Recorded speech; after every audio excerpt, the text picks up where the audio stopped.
আসসালামু আলাইকুম সবাইকে। আশা করছি সবাই আল্লাহর রহমতে ভালো আছেন। সবাই প্লিজ আমার পেজটাকে ফলো করে দিবেন। আশা করছি সবাই পাশে থাকবেন। এই তো সকাল থেকে শুরু করলাম আজকে ব্লগটা।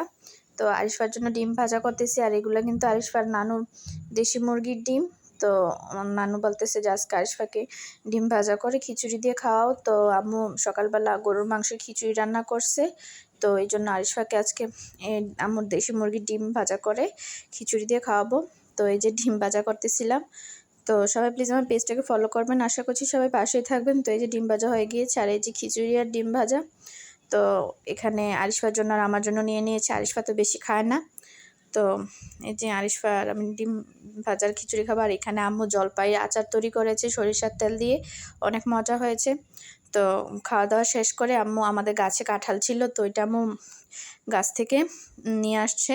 তো এখন এটা কেটে নিবে। আজকে গরুর মাংস দিয়ে কাঁঠাল দিয়ে রান্না করবে। তো এই যে আম্মু রান্নার জন্য চলে আসছে। আর আজকে কিন্তু আরিশফার বাবা আসবে আমাদেরকে নিয়ে যাওয়ার জন্য।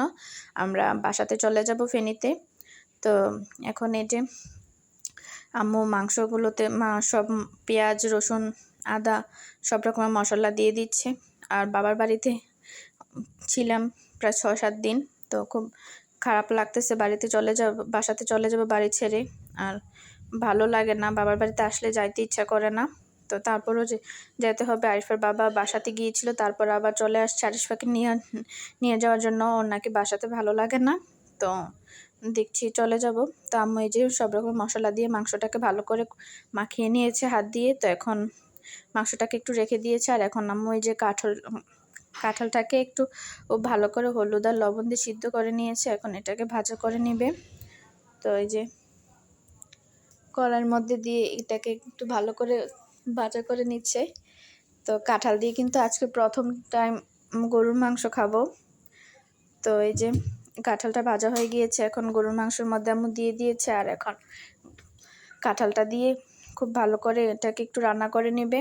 আর এই যে রান্নার পর মাংসটা কিন্তু খুবই সুন্দর লাগছে। আর আমার আম্মুর হাতের রান্না কিন্তু খুবই সুন্দর হয়, খুবই মজা হয়। তো আম্মু আবার আরিশফার বাবার জন্য মাছ দিয়ে আলু দিয়ে রান্না করবে। ও আম্মুর হাতের এরকম আলু দিয়ে মাছ দিয়ে খুব পছন্দ করে।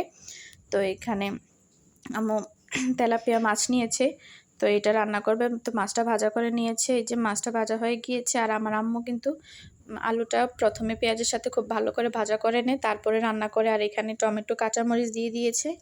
তো টমেটো কাঁচামরিচ দিয়ে আলুটাকে খুব ভালো করে ভাজা করে নিয়েছে। এখানে কিন্তু এখনও কোনো রকমের গুঁড়া মশলা ইউজ করে নাই, শুধু মরিচের গুঁড়ো দিবে, আর কিছু ইউজ করবে না। তো আমার আম্মু কিন্তু খুব নর্মাল করে এই তরকারিটা রান্না করার খুব মজা হয়। তো এই যে এখানে মরিচের গুঁড়ো দিয়ে আম্মু গরম পানি দিয়ে দিয়েছে। তো এখন তরকারিটাকে রান্না করে নিবে। আর এই যে মাছগুলো দিয়ে দিচ্ছে। তো সবাই প্লিজ আমার পেজটাকে ফলো করে দিবেন। আশা করছি সবাই পাশে থাকবেন। তো আমার আম্মুর হাতের রান্না কিন্তু খুবই মজা, খুব ভালো লাগে। আরিশার বাবারও খুব পছন্দ। তো উনি আসলেই বলে যে আম্মুকে বলবা এইভাবে আলু দিয়ে মাছ দিয়ে রান্না করার জন্য। তো আম্মু এরকম করে। তো সবাই প্লিজ আমার পেজটাকে ফলো করবেন। আশা করছি সবাই পাশে থাকবেন। তো এই যে তরকারিটা রান্না হয়ে গিয়েছে। তো খুব সুন্দর হয়েছে তরকারিটা। তো সবাই ভালো থাকবেন। আল্লাহ হাফেজ।